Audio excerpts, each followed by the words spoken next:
Hello friends, आज की कहानी का नाम है संस्कार, जिसको लोकेश जैन ने लिखा है। तो आइए चलिए कहानी को शुरू करते हैं। एक घर में 3 भाई और एक बहन थी। बड़ा और छोटा पढ़ने में बहुत तेज थे। उनके माँ बाप उन चारों से बेहद प्यार करते थे, मगर मझले बेटे को लेकर थोड़ा परेशान थे। बड़ा बेटा पढ़ लिख कर डॉक्टर बन गया, छोटा भी पढ़ लिख कर इंजीनियर बन गया, मगर मझला बिल्कुल आवारा और गंवार बन के ही रह गया। सबकी शादी हो गई। बहन और मझले को छोड़ दोनों भाइयों ने लव मैरिज की थी। बहन की शादी भी अच्छे घराने में हो गई। आखिर भाई सब डॉक्टर इंजीनियर जो थे। अब मझले को कोई लड़की नहीं मिल रही थी। बाप भी परेशान और माँ भी परेशान। बहन जब भी मायके आती सबसे पहले छोटे भाई और बड़े भैया से मिलती, मगर मझले से कम ही मिलती थी, क्योंकि वह ना तो कुछ दे सकता था और ना ही वह जल्दी घर पे मिलता था। वैसे वह दिहाड़ी मजदूरी करता था। पढ़ नहीं सका तो नौकरी कौन देता। मझले की शादी किए बिना बाप गुजर गए। माँ ने सोचा कहीं अब बंटवारे की बात न निकले, इसलिए अपने ही गांव में एक सीधी सादी लड़की से मझले की शादी करवा दी।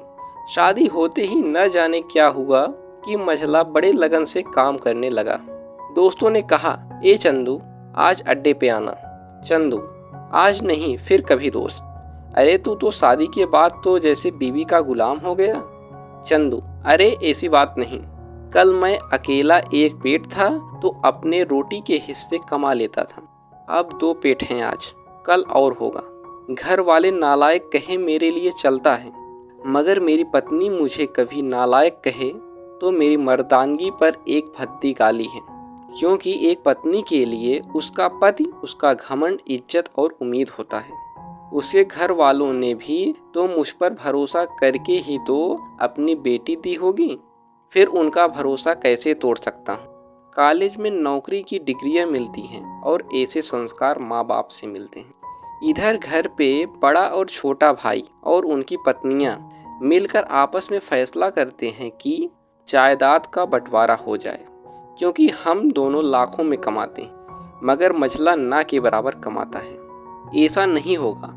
माँ के लाख मना करने पर भी बंटवारे की तारीख तय होती है।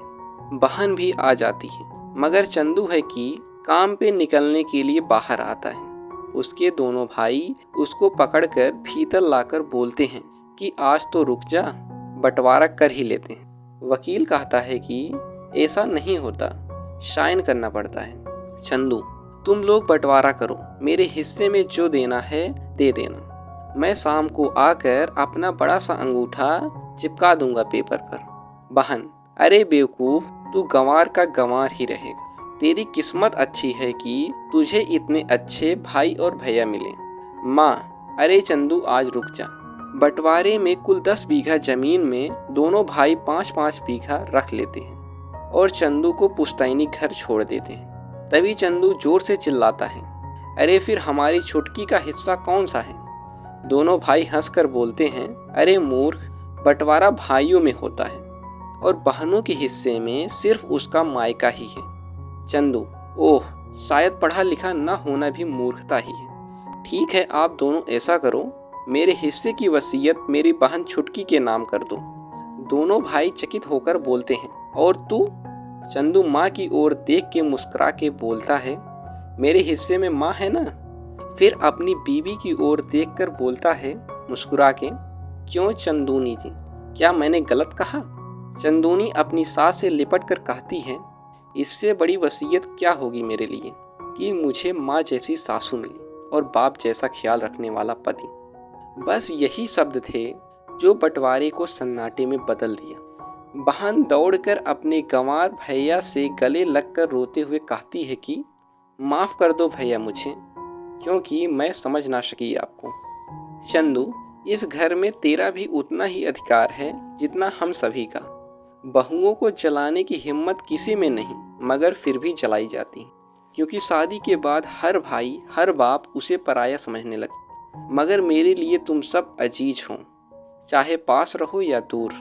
माँ का चुनाव इसलिए किया ताकि तुम सब हमेशा मुझे याद आओ, क्योंकि ये वही कोख है जहाँ हमने साथ साथ 9-9 महीने गुजारे।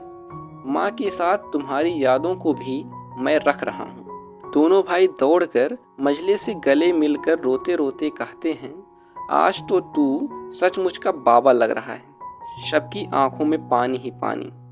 सब एक साथ फिर से रहने लगते हैं। दोस्तों, अगर कहानी पसंद आई हो तो वीडियो को लाइक और चैनल को सब्सक्राइब जरूर करें। Thank you for watching.